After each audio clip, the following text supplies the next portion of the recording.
मराठी सकारात्मक पारदर्शी पत्रकारिता। जिल्हा परिषद शाळेत गुणवत्तापूर्ण शिक्षण। जिल्हाधिकारी अशोक काकडे। विजयनगर जिल्हा परिषद शाळेत प्रवेश उत्सव उत्साहात साजरा। मॉडेल स्कूल उपक्रमामुळे जिल्हा परिषद शाळेकडे पालकांचा ओढा वाढला आहे। जिल्हा परिषद शाळेत भौतिक सुविधांसोबत गुणवत्ताही उत्तम आहे, त्यामुळे जिल्हा परिषद शाळेत प्रवेश घ्यावा असे आवाहन जिल्हाधिकारी अशोक काकडे यांनी केलं। 1.5 महिन्याच्या सुट्टीनंतर चालू शैक्षणिक वर्षाची सुरुवात सोमवारी करण्यात आली। मिरज पूर्व भागातील विजयनगर येथील जिल्हा परिषदेच्या शाळांमध्ये विद्यार्थ्यांचा प्रवेश उत्सव मोठ्या थाटामाटात आणि उत्साहात साजरा करण्यात आला। पहिलीच्या वर्गात चिमुकल्या विद्यार्थ्यांचे उत्साहात स्वागत झाले। शाळेच्या पहिल्याच दिवशी विद्यार्थ्यांचे स्वागत करण्यासाठी जिल्हाधिकारी अशोक काकडे, माध्यमिक शिक्षणाधिकारी राजासाहेब लोंढे, म्हैसाळ योजनेचे कार्यकारी अभियंता रोहित कोरे, तहसीलदार डॉक्टर अपर्णा मोरे धुमाळ, माजी जिल्हा परिषद अध्यक्षा प्राजक्ता कोरे, माजी सरपंच राजकुमार कोरे यांनी जिल्हा परिषदेच्या विजयनगर शाळेत उपस्थित होते। त्यांनी विद्यार्थी आणि पालकांशी मनमोकळा संवाद साधला।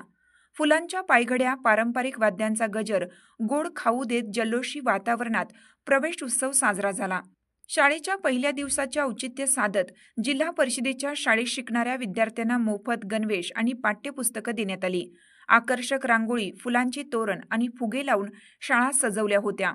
यावेळी सरपंच दीपाली कुल्लाळ, आशाताई आवळे, नंदकुमार कोरे, गजानन शिंदे, प्रियांका माळी, सारिका कोरे, रजिया मुल्ला, स्वाती बनसोडे, कामेश कांबळे, ग्रामसेविका जयश्री नागरगोजे यांच्यासह पालक, ग्रामस्थांची मोठी उपस्थिती होती। आज जिल्हा परिषद शाळेअंतर्गत शाळेमध्ये प्रवेशाची प्रक्रिया सुरू झाली। आजचा पहिला दिवस। तर आज मोठ्या उत्साहात विजयनगर व सरस्वती नगर या दोन्ही शाळांमध्ये मोठ्या प्रमाणात आज विद्यार्थ्यांनी शाळेमध्ये प्रवेश घेतला आणि त्याचबरोबर सर्व ग्रामस्थ आज त्या कार्यक्रमाला उपस्थित होते। त्यामुळे आपल्या जिल्ह्याचे जिल्हाधिकारी आदरणीय अशोक काकडे साहेब, त्याचबरोबर तहसीलदार मॅडम हे देखील आज या उपक्रमामध्ये सहभागी झाले आणि गावातील सर्व नवीन जे आज विद्यार्थ्यांनी प्रवेश घेतला त्या सर्व विद्यार्थ्यांना शुभेच्छा दिल्या। त्यांचं स्वागत स्वतः आदरणीय कलेक्टर साहेबांनी केलं, तहसीलदार मॅडमनी, त्याचबरोबर आमच्या गावचे सरपंच, उपसरपंच, सर्व सदस्य, सर्व गावातील ग्रामस्थ यांनी याच्यामध्ये मोठ्या प्रमाणात हिरिरीने सहभाग दर्शवला आणि सर्वांचं स्वागत केलं। सर्व विद्यार्थ्यांना गणवेश, त्याचबरोबर खाऊ वाटप, त्याचबरोबर त्या मुलांना पुस्तकं वाटप, वह्या वाटप असा उपक्रम सर्व मुलांचा चांगल्या पद्धतीनं आज प्रवेश घडला आणि त्या सर्व मुलांना शुभेच्छा देण्यात आल्या। आज कलेक्टर साहेब विजयनगरमध्ये आज आले, त्यांच्या हस्ते गावामध्ये वृक्षारोपण देखील करण्यात आलं। 1000 वृक्ष लागवडीचं जे धोरण होतं आमचं या 2 दिवसात, काल आणि आज म्हणून, त्याच कलेक्टर साहेबांच्या हस्ते त्याचा शुभारंभ केला आणि आज 1000 वृक्ष लावून पूर्ण झाले।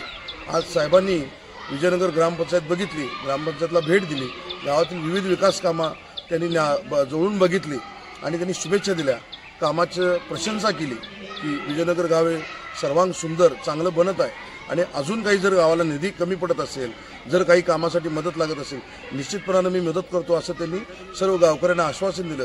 त्याचबरोबर आमच्या गावातील जो हद्दवाढीचा प्रस्ताव होता त्या संदर्भात पण कलेक्टर साहेबांना ग्रामस्थांनी निवेदन दिलं, आम्ही सर्वांनी निवेदन दिलं। तो प्रस्ताव देखील लवकरच विचारात घेऊन तात्काळ त्याच्यावर निश्चित मार्ग काढून ते काम पूर्ण करून देतो असं त्यांनी सर्व गावकऱ्यांना सांगितलं। त्याचबरोबर आमच्या येथील गायरांचा जो प्रश्न आहे, गेल्या 60-70 वर्षापासून लोक गायरांमध्ये राहतात, त्यांना राहण्यासाठी घरं नाहीत। प्रधानमंत्री आवास योजनेअंतर्गत त्या